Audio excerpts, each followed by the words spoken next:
യാക്കോബ് കുറച്ച് ദിവസത്തേക്ക് ലാബാന്റെ കൂടെ കഴിയാൻ തീരുമാനിച്ചു. എടാ കുട്ടാ, എന്നാ ഈ പുല്ല് കഴിച്ചോടാ. ഓ, അപ്പോ നിനക്ക് വിശക്കുന്നില്ലല്ലേ?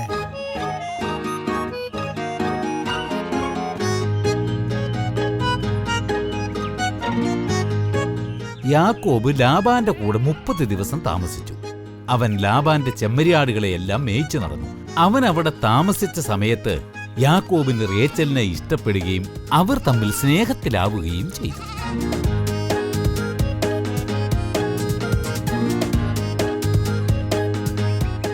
ഞാൻ നിങ്ങൾക്ക് കുറച്ച് വെള്ളം കൊണ്ടുവന്നിട്ടുണ്ട്. ഓ, എനിക്കതിന്റെ ആവശ്യമില്ലായിരുന്നല്ലോ. എന്താ, നിങ്ങൾ വെള്ളം കുടിക്കില്ലേ? ഉവ്വ്, എന്നാലും ശരി, തന്നോളൂ. നന്ദി. എന്നാൽ ഇതാ, കുടിച്ചോളൂ. നീ ഇങ്ങോട്ട് വരുന്നത് നിന്റെ അപ്പം കണ്ടോ? വരുന്ന വഴി ഞാൻ അപ്പനെ കണ്ടിരുന്നു. ഉടൻ തന്നെ അപ്പൻ ഇങ്ങോട്ട് വരാമെന്ന് പറഞ്ഞു. ആഹാ, സാധാരണ അദ്ദേഹം ഈ സമയത്ത് ഇവിടെ വരാറില്ലല്ലോ. അദ്ദേഹം എന്തിനാണ് വരുന്നത് നിന്നോട് പറഞ്ഞോ? അതെനിക്കറിയില്ല. നിങ്ങൾക്ക് തന്നെ അപ്പനോട് ചോദിക്കാലോ. ദേ, അപ്പൻ എത്തിക്കഴിഞ്ഞു. ഏയ് യാക്കോബ്. ആ അമ്മാവാ.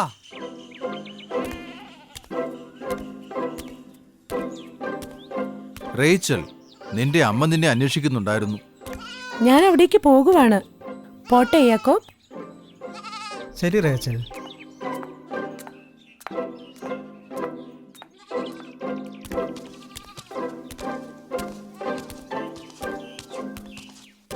യാക്കോബ്, നീ ഇരിക്കൂ. എനിക്ക് നിന്നോട് കുറച്ച് കാര്യങ്ങൾ സംസാരിക്കാനുണ്ട്. എന്താണത്? നീ ആടുകളെ നോക്കിയും കൃഷിസ്ഥലത്തും നല്ലൊരു ജോലിയാണ് ചെയ്യുന്നത്. അതിനെനിക്ക് നിന്നോട് നന്ദിയുണ്ട്. ഏയ്, അതെന്റെ കടമയല്ലേ? അങ്ങനെയല്ല യാക്കോബ്, ഞാൻ നിന്റെ കഠിനാധ്വാനത്തെ വിലമതിക്കുന്നു. നീ എൻ്റെ മരുമകനായതുകൊണ്ട് മാത്രം നീ എങ്ങനെ സേവനത്തിനായി ജോലി ചെയ്യണ്ട. നീ ചെയ്യുന്ന ജോലിക്കുള്ള പണം തരാം. ഇല്ല അമ്മാവാ, എനിക്ക് നിങ്ങളുടെ പണം സ്വീകരിക്കാനാവില്ല. ഓ യാക്കോബ്, നമുക്കങ്ങനെ ചെയ്യാനാവില്ല. നീ ചെയ്യുന്ന ജോലിക്കുള്ള പ്രതിഫലമായി എന്തെങ്കിലും തന്നേ പറ്റൂ. എനിക്ക് ഒരു കാര്യത്തിൽ താല്പര്യമുണ്ട്. എന്താണത്? ശരി, എന്നോട് പറയൂ. റേച്ചലിനെ വിവാഹം ചെയ്യാൻ സമ്മതിച്ചാൽ അങ്ങയ്ക്ക് വേണ്ടി ഞാൻ 7 വർഷം ജോലി ചെയ്യാം. നന്നായി. ഞാൻ നിനക്ക് റേച്ചലിനെ വിവാഹം ചെയ്തു തരാം. അവളെ മറ്റാരെയും ഏൽപ്പിക്കുന്നതിനേക്കാൾ നീ തന്നെയാണ് യോഗ്യൻ. ഓ, നന്ദി അമ്മാവാ. വളരെ നന്ദി. 7 വർഷത്തേക്ക് യാക്കോബ് വളരെ കഠിനാധ്വാനം ചെയ്തു. വർഷങ്ങൾ കടന്നുപോയി. യാക്കോബിന്റെ അധ്വാനത്താൽ ലാബാൻ കൂടുതൽ പണക്കാരനായി മാറി.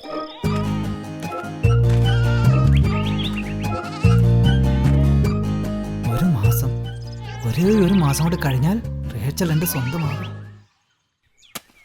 പക്ഷെ യാക്കോബിനെ വഞ്ചിക്കാനായി ലാബാൻ മറ്റ് തയ്യാറെടുപ്പുകൾ നടത്തുകയായിരുന്നു.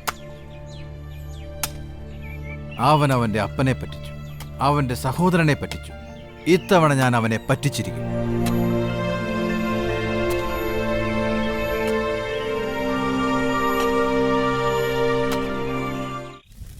ഏഴു വർഷങ്ങൾക്ക് ശേഷം റേച്ചലിനെ വിവാഹം ചെയ്യാനായി യാക്കോബ് ലാബാനെ സമീപിച്ചു. ലാബാൻ സമ്മതിച്ചു. ഒരു വിവാഹ വിരുന്ന് യാക്കോബിനായി ഒരുക്കി. വളരെ മനോഹരമായിരിക്കുന്നു. ഇതാ, അല്പം കൂടി വീഞ്ഞു കഴിക്കൂ. വേണ്ട, ഞാൻ ആവശ്യത്തിന് കഴിച്ചു. വരൂ, കുടിക്കൂ. ഇത് നിന്റെ ദിവസമല്ലേ? ശരി ശരി. ഇതാ പിടിച്ചോളൂ. എനിക്കിന്ന് അവനെ കുടിപ്പിച്ച് കിടത്തണം. വരൂ, അല്പം കൂടി കുടിക്കൂ.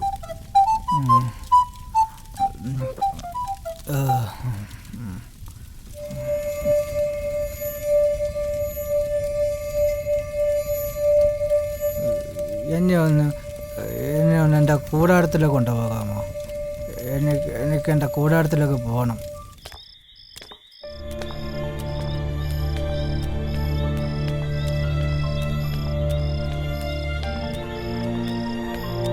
മദ്യലഹരിയിലായിരുന്ന യാക്കോബിനെ ലാബാൻ അവന്റെ കൂടാരത്തിലേക്ക് കൂട്ടിക്കൊണ്ടുപോയി. ഇവിടെ നോക്കൂ യാക്കോബ്, ഇതാ നിന്റെ ഭാര്യ. എന്റെ ഭാര്യയോ? ഓ എന്റെ പ്രിയേ. യാക്കോബ് മദ്യലഹരിയിലായിരുന്നതിനാലും കൂടാരത്തിൽ നല്ല ഇരുട്ടുണ്ടായിരുന്നതുകൊണ്ടും ആ സ്ത്രീ റേച്ചൽ അല്ലെന്ന് അവൻ തിരിച്ചറിഞ്ഞില്ല. അത് ലേയയായിരുന്നു.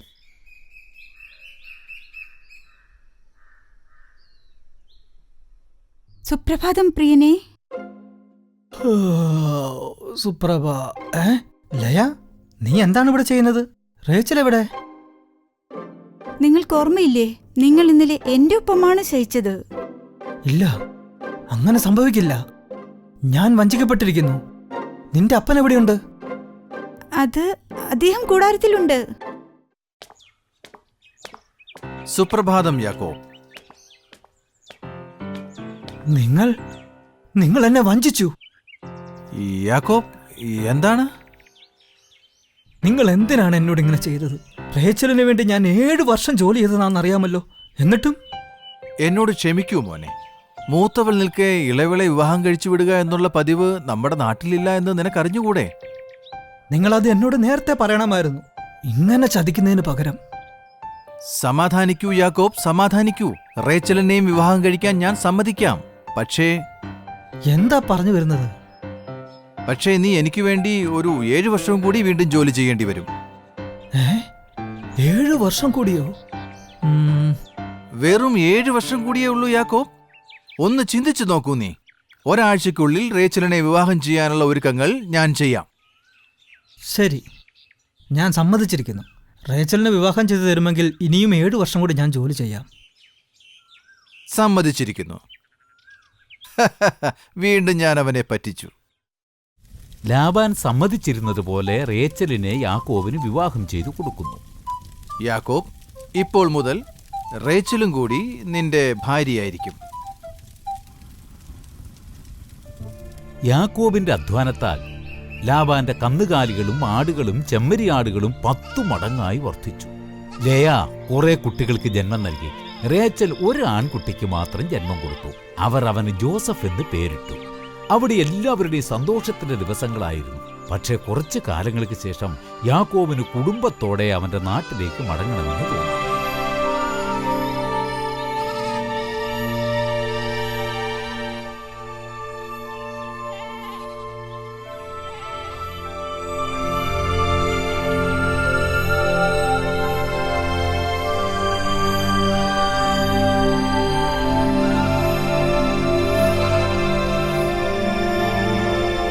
മോനെ ജോസഫ്.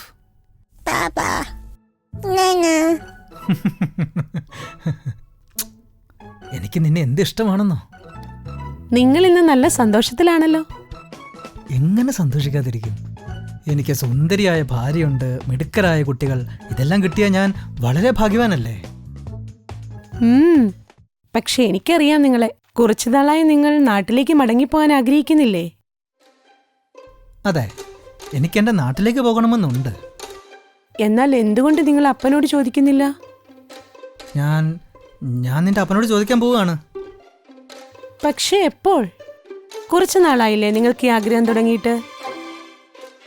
ഇന്ന് തന്നെ ഞാൻ സംസാരിക്കാം. ഇവനൊന്ന് പിടിച്ചേ. ഞാൻ ഇപ്പൊ തന്നെ പോയി സംസാരിച്ചിട്ട് വരാം. പോയി വരൂ പ്രിയനെ. എന്താ യാക്കോബ്, നീ എന്തിനാണിപ്പോൾ വന്നത്? ആരാണ് നമ്മുടെ ചെമ്മരിയാടുകളെ നോക്കുന്നത്? ആടുകളെ റേച്ചൽ നോക്കിക്കോളും. ഞാൻ അമ്മാവനോട് സംസാരിക്കാൻ വന്നതാണ്. എന്നോട് സംസാരിക്കാൻ? ആടുകളെ ഉപേക്ഷിച്ചിട്ട് ഇവിടെ വരാൻ മാത്രം എന്താണ് ഇത്ര പ്രധാനപ്പെട്ട കാര്യം?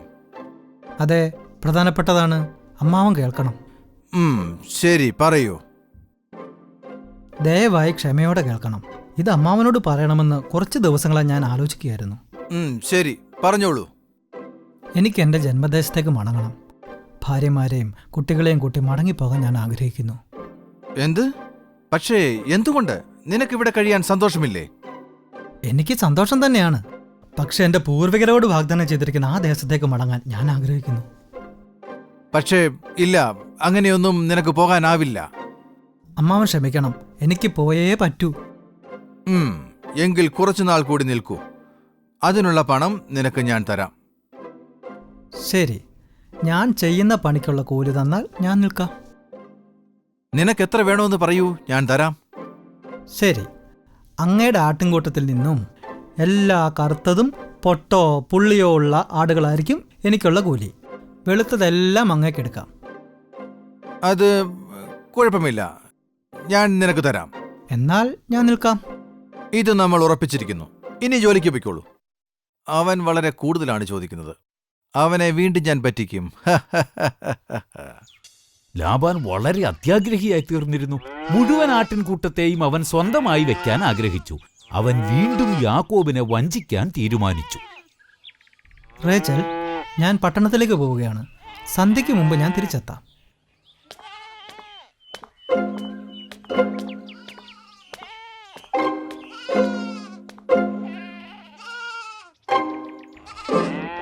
അവൻ പോയി. വരൂ മക്കളെ.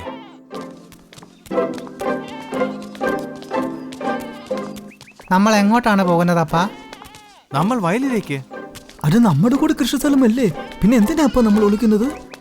കാരണം യാക്കോബ് അറിയരുത് നമ്മൾ ഇവിടെ എന്താ ചെയ്യുന്നതെന്ന്. നമ്മൾ എന്താണ് ചെയ്യാൻ പോകുന്നത്?